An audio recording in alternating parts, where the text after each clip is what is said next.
We are on the morning break in the questioning of Emily Apple at the Undercover Policing Inquiry. I'm joined by Zoe Young from Campaign Opposing Police Surveillance. This morning we've gone through sort of how the background to, as is the case often with civilian witnesses, how Emily Apple ended up, as well as Don Ramble put it, being in the place she is today, sat at the stand, her like political background. We then got into the fact that she's been arrested 76 times. But she points out the vast majority of these are bullshit arrests. She had very, very few convictions. She's never been convicted of any violent crime, of any public order.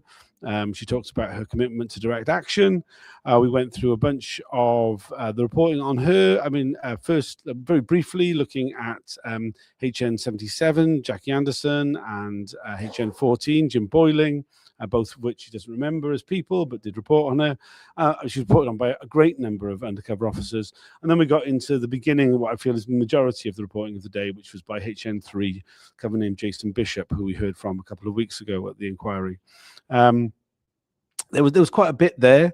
We spent a lot of time looking at the Fairford Air Show. And the protest outside the Gala Hotel, the Farnborough Air Show, and the outside the Gala dinner at the Grosvenor Hotel, which resulted in her first arrest since she had returned to protesting after having a baby. I mean, what was particularly interesting about it is that Jason Bishop was a witness to the arrest, and he was called to be a witness at the hearing, and that we saw the documentation from the SDS. Asking for solicitors' advice about what to do in this situation, and it referred to her defense as being fabricated, which, you know, there's no suggestion in any other sense apart from within this report by Mike Dell asking for solicitors' advice about the fabricated nature of it. What did you make of all the things we heard? Well, I just felt a lot of sympathy really for Emily, because I mean, I was a kid who grew up with a strong sense of right and wrong and struggle around unfairness, and I was very much reflecting on the way that Mitting looked at her, especially around these dinners.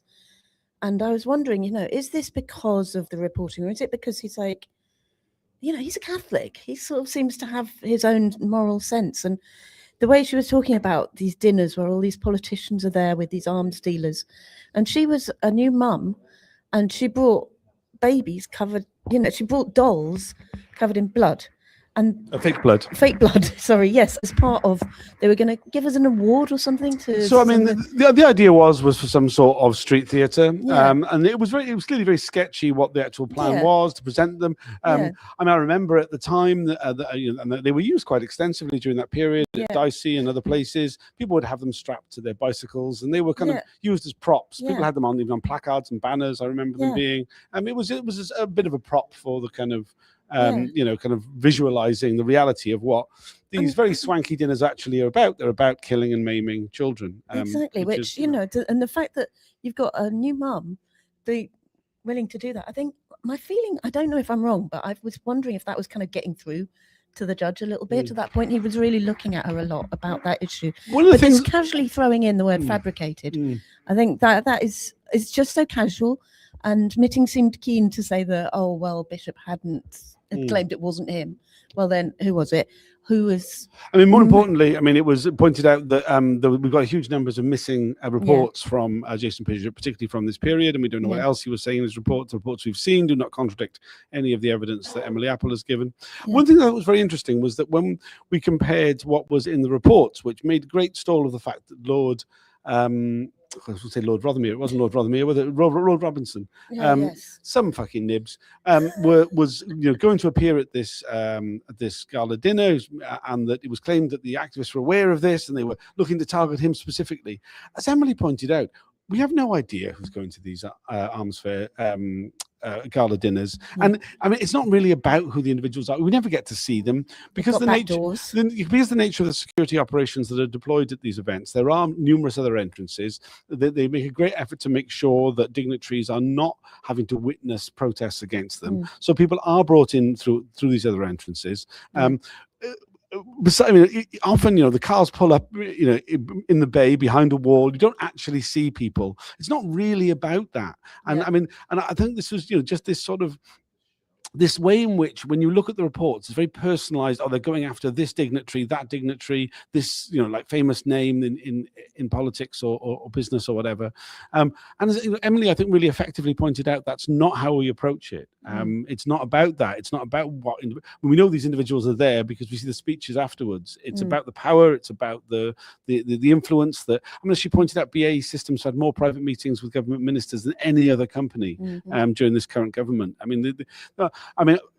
Like more so than any other kind of the witnesses we've heard recently, we're constantly reminded of how current and how, like, right now, so many of these things are. Seriously, so many of the companies that were being protested against at these arms trades are directly responsible for the mass murder of people happening right now. Well, literally, one of the other topics that came up was the buses taking people to protest at RAF Fairford, which is actually a US airbase, which is actually being used at present for American warplanes.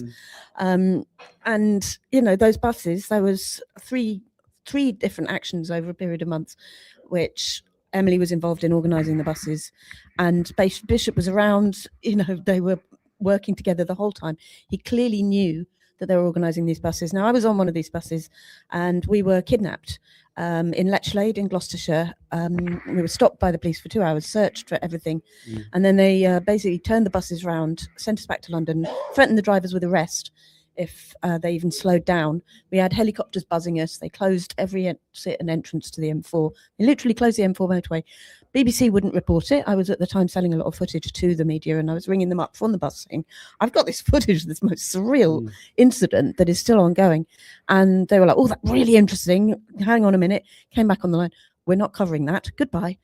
And then every time afterwards, the media tried to misrepresent it, that we were a bunch of crazed, violent thugs with literally, David Blunkett said we had swords and cudgels at one point. It's like, hang on, this is peace protest. We're going to try and stop destruction, dead babies covered in blood. We are not going to be going with swords and cudgels. And even, anyway, they made all this shit up. But basically, the point being that Jason Bishop was part of the organising group that ran these buses, and another psychop was on one of the buses. Yeah, significantly, he says that he wasn't there. He wasn't in the country for the third coach, so he didn't know anything about it. And when he gave evidence, he was very clear that, like, Fairford coaches wouldn't know anything about that, wasn't in the country when that happened. Then but it was pointed out that this was the third of the Fairford coaches trips that took place, and he was very much involved in the first two. So the idea that he wasn't aware of the third is just a nonsense and a misrepresentation by him during his evidence. Though not directly lying, it shows that he is being evasive. And the point about this is that on the second of the trips to Fairford, people actually pulled down the fence. It looked like symbolic. People were tugging on the fence, and suddenly it came down. It was like, shit, whoa. So the police were very well aware. And there was talk. Mark Thomas, a comedian, came up with this info that the police were actually afraid that if we got in again, that the police might start shooting. That the US forces might start shooting, from an occupying force in Britain to start shooting peaceful protesters. And that takes you right back to the start of the SDS, the 68, when the anti-Vietnam War protesters were getting close to the US embassy and threatened with being shot, and that's why they set up the SDS. But in both cases, there is no recorded actual threat of being shot. It's just simply that something that's used by the police as an explanation for why they can be draconian and heavy-handed, because at least you're not being shot with American bullets. And the idea that they've got no real sort of agency in that matter at all otherwise. Well, and maybe this is something that should be looked into. That was this ever real? It wasn't. That's what we can glean, is that that none of the people who've claimed that this was going to happen had any. There's no suggestion of this coming from the US at any point. There's no paper trail. But it's something that the police have been very quick to throw out. They used it around Greenham Common as well. Numerous US air bases. Is the idea that you will be shot if we don't intervene. If we're not heavy-handed and draconian towards you, then the Americans will shoot you. Well, it's like, we've got a violent occupying force on our land, hiding out in Gloucestershire under the name RAF. But there's so many US air bases in this country, and what's that saying about things? As you mentioned, one of the other people who was on those Fairford coaches was Rod Richardson, who was a National Public Order Intelligence Unit officer. We will be hearing from him and the National Public Order Intelligence Unit during Tranche 4. The inquiry initially seemed to be treating the Fairford coaches as a Tranche 4 issue. I think it's really important that it has been brought up during Tranche 3, because the SDS were requested for intelligence on it. It was very clear that there was an SDS involvement in that the operation to turn them around. Yeah, I mean, and specifically what they were requested for information about was how the police handled the ensuing judicial review.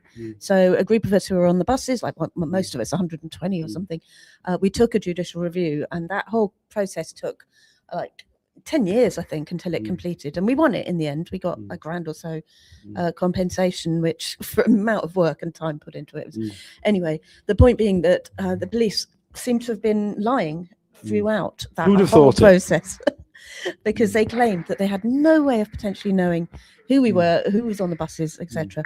But they had one guy from MPOIU on a bus and one guy from SDS in the organising group, even if he wasn't there on that day. Although where was he? He wasn't asked. And I think this is something really valuable about people who are paying so much attention to this process. Like Emily's become one, you know, now it's come into her era, that you can actually say, so why, you know, that should have been asked of this guy.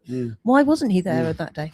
It's only a short break, and we are going to go back in fairly soon. Is there anything else you'd like to add?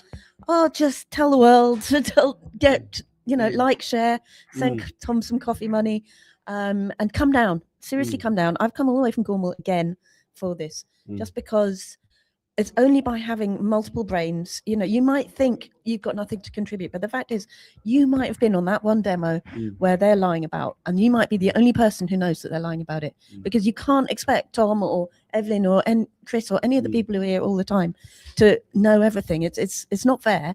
And don't think of yourself as not important. Don't think just because you don't remember this spy cop that they weren't spying on you. You know, there has been some criticism online about the lack of analysis that is coming out from the people who are covering the inquiry. Like I would point out, we are a very small group, and that we are, doing the best we can to cover events. And the fact that we don't get embroiled in like kind of in analysis of things as they happen is simply because there's limited kind of capacity to do so. Yeah. And if you do have those criticisms, then perhaps please, consider. You don't have to be in person to take part in following events. I realized there was a restriction order earlier, and when I last looked, it was still in place. The broadcast was still suspended, which is a ridiculous situation. Yeah. Hopefully it has been, still suspended. Ridiculous, utterly insane. So please do come down, or please just follow from a distance, and maybe do some of the analysis that you think is required of those of us who are following it closely. Yeah, you can do it. If you think there needs more, do it. Somebody just said, you all do a great job, and I'm looking forward to telling you that in person tomorrow. Yay. Fantastic. Good to See you then. Tomorrow. See you then. Cheers for now. We'll see you during the next break.